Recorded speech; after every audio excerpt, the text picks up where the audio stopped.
Окей. Би одоо strip ажиллаж байгаа. Тэгээд бүжигснээр ажиллаж байгаа. Тэгээд тэрнийхээ сэтгэлийг та нарт ярих болно. Сэтгэл мэдээлэл шат. Энэ чи бол ажилд ороод 5-аас 6 бол хонж байгаа заяа. Тэгээд ямар байгаа талаараа ярина. Окей. Тэгээд миний энэ талын нүдний маань ингээд сормос халаад писта. Пист. Салаа шаацсан байна. Бити таваарай. Байж. Бэргээд ирээд хүрээ дэрээ. Өнөөдөр бол үнэхээр ингээд миний бүтэл нь бөксөөрөө иргэсэн өдөр байна заяа. Сормос моргоос салж малаад. Тэгээж л би бүр өнөөдөр ажилласаа хөөхтөн гаалцсан хөө. Тэгээд дөнгөж сая уух юм асгачлаа ажлынхаа газрын буудан дээр. Би одоо энийг угаана. Тэгвэл бол дахиад хөөгдөө наач. Энэ ингээд сормос миний сормос бол үнэхээр уучраа болохгүй намайг уучлаарай. За тэр яхав. First of all өнөөдөр ямар хөө өдөр байсан бэ гэхлээр нэг их хүнтэй ч биш байлаа. Тэгээд би угсаа өнөөдөр нэг их мөнгө хийж чадсангүй. За хамгийн түрүүнд заяо би анх ингэж боддог байсахгүй ингээд strip ажлын гэдэг нь ингээд одоо pole ааштай полн дээрээ эргэнгүүтлээ ингээд одоо тэр бүжгээрээ сураад зөвхөн тэр бүжгээ 1 сарын турш бүжиглээ. Тэгээд үндсэн цалин буюу тогтсон цалин араас 15 сая байдсан болов гэж би ойлгодог байсаахгүй. Тэгж бодод би ажил харсан дээ. Тэгсэн чинь одоо ингээд strip ингээд ажиллуулна гэдэг ингээд зараад дээ штэ. 10-аас 15 сая май, 25 сая май гэл ингээд амар ингээд олон тооны ингээд тийм цалин малин ингээд юу хацсан мэт.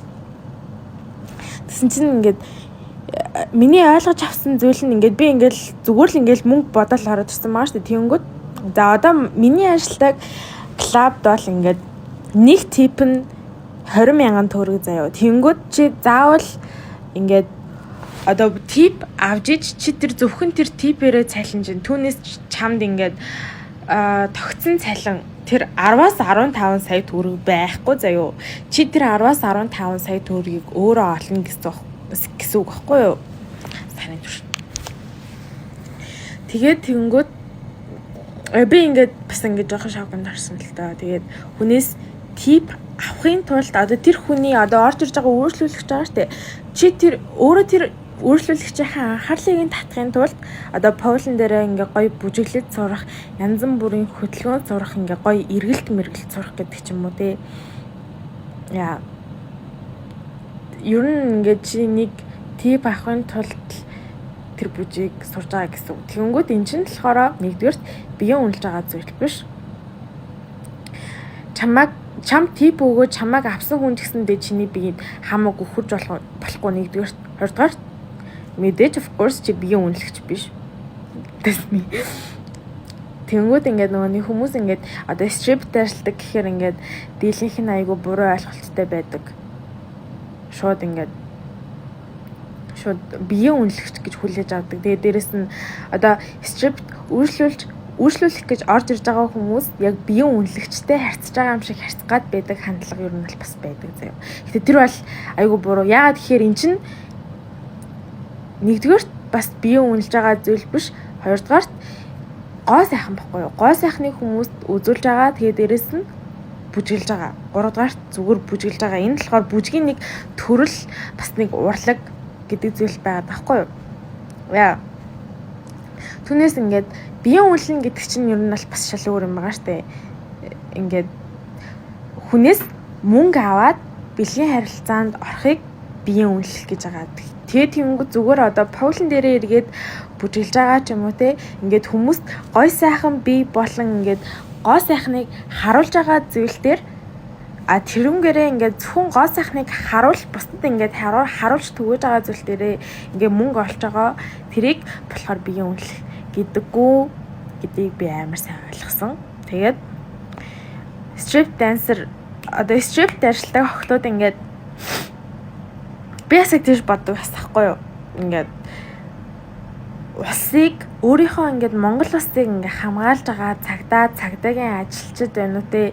Эсвэл Монгол улсын иргэдийг эмчилж байгаа эмч тэднээс илүү цалин олоод байна 10-аас 15 сая төгрөг. Юу юм бэ бүр сарын дотор бүр ингээд хаг хийгээд штэ ингээд энэ амар шудраг бос гэж би бас өөрөө яг тэгж боддог гэсэн заяа. Тэгээ strip ажиллаж байгаа хүмүүстэй ингээл амар их мөнгө олдог гэж боддог штэ. Тэгээ тэнгүүд ингээд яг өөрөө ороод үзсэн чинь яг тийм тогтсон цалин бол яг үндэ байхгүй. Тэр цалинг өөрөө олт юм байна, типээрээ олт юм байна гэдэг би мэдэж авсан. Тэгээ яаж ил би өмнө нь ямар ч ажил хийж үзэж байгаагүй заяа. Би бүр өмнө нь ямар ч ажил хийж үзэж байгаагүй. Тэгээд яг миний анхны мань ажил strip club. Надад л амар хүчлээ санагчлаа л та. Ер нь бол ингээд жоохон ядархаар заяа. Тэгэхээр яг шөнийн цагаар ингээд сэрүүн байгаад шөнийн цагаар ингээд ажиллаад тэнгүүтлээ яг өдрийн цагаар ингээд амьдрал яг эхлэх үеэр би ингээд унтаж таарж байгаа байхгүй. Тэгэхээр бас ер нь бол жоохон хэцүү. Ер нь л нэг тиймэрхүү юм. Тэгээд амар их ядардаг. Тэгээд хүнтэй хэрхэн яаж зөв харилцах вэ? Тэр хүн ингээд өөдөөс чинь агсан тавьжсэн ч гэсэн ингээд өөдөөс нь яаж гоё харилцах вэ гэдэг амар сайн ойлгодог юм шиг надад санагцсан. Яа, нэг тиймэрхүү. Тэгээд бас нэг юм болохоор ингээд одоо Portland дээр ингээд эргэх ингээд нүдэнд бол айгүй амархан харагддаг штэ.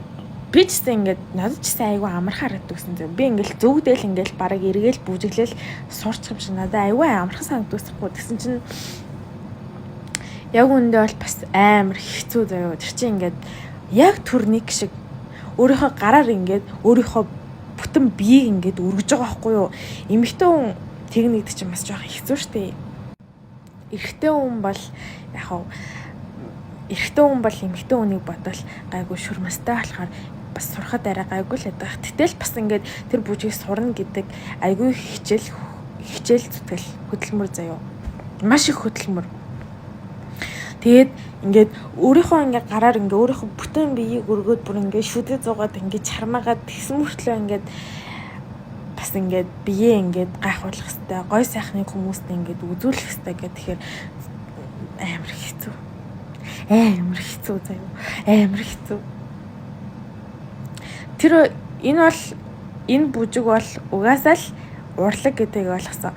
Ингээд тэрэн дээр ингээд эргэнгүүт ингээд одоо миний ингээд хөлний ингээд бүх үе мүй дээр ингээд хөхний цалцсан байгаа заяа. Би өөрөө тийм амар бүжиг хийгээгүй штэ. Зүгээр ингээл оролдож үзэл ингээл би мий ингээл татаж үзэл тэгсэн мөртлөө ингээл миний хөлмөл ингээл хөхний цалцсан заяа.